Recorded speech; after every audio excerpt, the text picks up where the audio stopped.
Ready to go? Yes. Okay, cool. Hey, I'm Renatus Hoogenraad, and you're listening to Gut Talks, GGUTT. My life changed because new life was created. My first daughter was born, and I had to reimagine my life. And then I thought, okay, well, how do they compare? I lived in a world of guts, dance, theater, all that stuff. Of course, there's a lot of stuff that we have to think about, but in the end, it's emotions. It's a very good performer is somebody who can cross the ramp, as we say, cross the ramp to inspire hundreds of people about something that is living inside. That's very powerful. It's freaking scary, by the way. The moment I understood that, I felt like freaking superhuman. When I was able to be on stage, don't do anything interesting, but just be. I was sometimes I was on stage. I was supposed to do something, but I didn't. I just was on stage and looked at the audience, and then I was like, "Whoa, this is." So the doing and being part. That was all gut stuff. Okay, and then my daughter was born. It was lovely, great. And then I said, well, how can I combine both? So this was back in June 2005. Remember, long time ago. I googled business and improvisation, and this is where I got the link to the Applied Improvisation Network. And I noticed that people were doing stuff I was doing with people in a room as dancers. By the way, I also worked with elderly people, with children around movement, and we created projects and we improvised and we did all that stuff. So I said, how can you apply this into a business? Well, and then all of a sudden, hey, this happens in business as well. People need this stuff in business. So as soon as I understood that, I blocked out my guts. And that was interesting because you will not read anywhere that I'm a ballet dancer. Not on my website. I don't. Nowhere.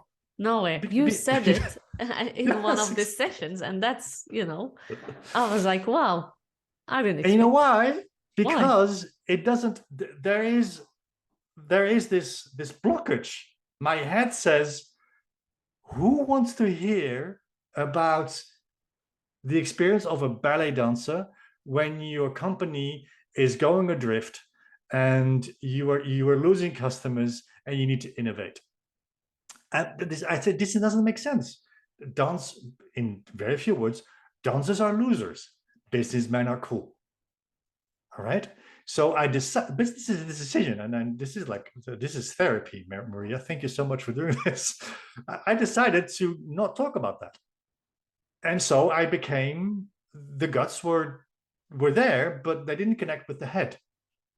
And it's only now that I allow myself, thanks to people like you, by the way, to the CoCreation School and the people I work with and the clients, to have this gut feeling be accepted as being okay, because it's in a framework now that I can explain to people with the words they can hear. And again, this is about words and conversations. I'm curious to know now. Do you ever present yourself as, let's say you're in a room, online or offline, and we're gonna get to that one. Yeah. Do you say, hi, I'm Renatus, I'm a ballet dancer? You stop, and then you continue. Have you ever done it? And if not, would you do this online?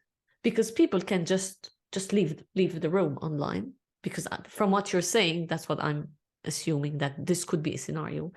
But would you do this, if you haven't done it, in a room, like in a physical space, where people would have to stay there once you introduce yourself and pose, and then continue? Well, no. So the answer is no. I don't think I've ever done that, online or offline. Often, by the way, when I work with people, and co-facilitation or co-work for me is really important, because I like to work with other people, and it's so much more powerful when you work with groups. But often when we present each other, for instance, I work with Adam, and I will present Adam. I said, well, this is Adam, and he does this, this, and that, and this is etc. And he will present me, and Adam will say, Renatus is a ballet dancer. But I will never say this about myself. Why does it feel less scary? So not scary. No, but, I actually don't appreciate it. I go, why? So I'm going, why do you say that? People might not understand. I understand. I mean, I understand why, and there is an interest in stuff, but it's like if I enter, imagine I'm with a group and they don't know me. Okay, they walk in, they sit down, and they're ready for whatever needs to happen. And I say, hey, my name is Renatus, and I love pole dance. And they go like, I mean, it's a big jump, okay, towards how does it connect to their world?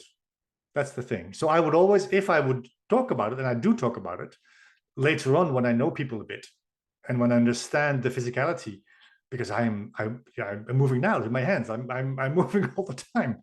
They understand that, and they can put it into a situation, especially as when we teach people how to facilitate or train.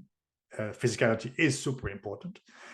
It fits, but as a starter, it's a shocker. I would imagine, but hey, who knows? Yeah, I guess from another angle, it also helped you just own the space you're in. Just be on stage and not have this kind of fear or whatever. But I think being a ballet dancer, because I used to play drums. I was not a professional drummer in any shape or form, but. Would you be more comfortable saying I play the piano, but not say I'm... Yes. Okay. Yes. And again, there's a lot of layers here that are, let's say, uncovered for now that I'm in the process of discovering. And this is very deep with me, is that why would you be so harsh on a big part of your life? I lived for dancing, I don't know, half my life. I mean, I was lucky enough to go to a very, very reputable school. I got a wonderful career. I traveled the world. I've met kings, queens, ambassadors. I was a choreographer at my own dance company. All stuff to be really, really proud of. But somehow it doesn't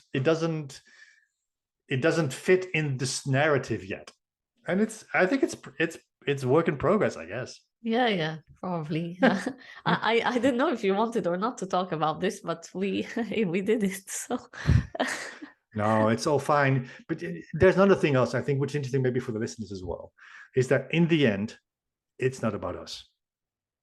For sure. Okay. Yeah, it's not about us. We are mirrors, we are vectors, we are catalyzers.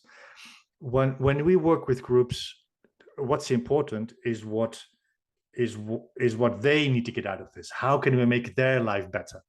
For in the end, making sure the client, customer they're serving gets better, I would say. What we do is we use our skills, our understanding, our techniques, formats, our guts to take in this, I would call about even energy, this energy we receive from an individual or a group, and then give it back to them in some way the word is empowering, sorry to say so, but that's to make sure that they can lift stuff up.